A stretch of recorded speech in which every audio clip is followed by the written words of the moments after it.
జనవరి 25న రథసప్తమి. అది కూడా ఆదివారం నాడు రావడం అరుదుగా జరుగుతుంది.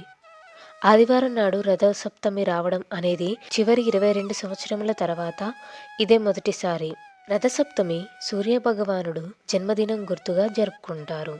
22 సంవత్సరాల తర్వాత సూర్యభగవానుడు రోజుగా భావించే ఆదివారం రోజున వచ్చిన ఈ రథసప్తమి అనుగ్రహం మీపై ఉండాలి అంటే ఈ పూజా విధానం గురించి తెలుసుకోండి.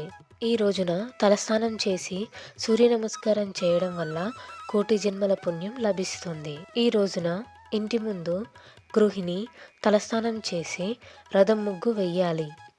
రథం తూర్పుముఖంగా ఉండాలి. రథంలో గీసే తాడులు మీ ఇంటి గడప వరకు రావాలి.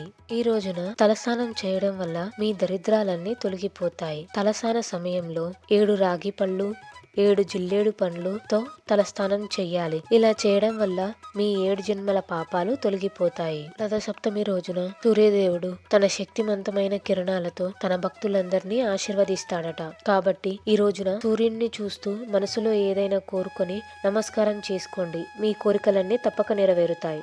ఈ రోజున సూర్య నమస్కార సమయంలో రాగి చెంబులో నీళ్లు తీసుకొని ఓం సూర్యాయ నమః అనే మంత్రాన్ని చదవండి. ఇలా చేయడం వల్ల మీ కుటుంబ కష్టాలన్నీ తొలగిపోతాయి. ఈ రోజులో గోధుమల దీపాన్ని వెలిగించాలి. ఇత్తడి ప్లేట్లో గోధుమలు పోసి దానిపై ఒక మట్టి ప్రమిదను పెట్టి దానిలో 7 ఒత్తులు విడివిడిగా వేసి వెలిగించండి. ఇవి వెలిగించే ముందు సూర్య నమస్కారం చేసుకోండి. ఈ గోధుమ ద్వీపాన్ని సూర్యకిరణాలు ఉన్న ప్రదేశంలో మాత్రమే పెట్టాలి. ఇలా చేయడం వల్ల మాత్రమే మీరు చేసిన ఈ పూజ సూర్య భగవానుణ్ణి చేరుతుంది. రథసప్తమి నాడు ఇంట్లో పూజ చేసుకొని స్టవ్ వెలిగించే ముందు స్టవ్కి పసుపు పూసి కుంకుమ బొట్టు పెట్టి పాలు పొంగించాలి. ఆ పొంగిన పాలతో పాయసం చేయాలి. ఆ నైవేద్యంని చిక్కుడు ఆకులో భగవంతునికి సమర్పించి తర్వాత కుటుంబ సభ్యులు ఆరగించాలి. అలాగే సూర్యరథమునకు ప్రతీకగా 7 చిక్కుడుగాయలతో రథం తయారు చేసి రథాన్ని పూజ గదిలో పెట్టి బొట్టు పూలు పెట్టి అలంకరించండి. ఇలా చేయడం వల్ల సంతానం లేని దంపతులకు ఖచ్చితంగా సంతాన ప్రాప్తి కలుగుతుందని శాస్త్రాలు చెబుతున్నాయి.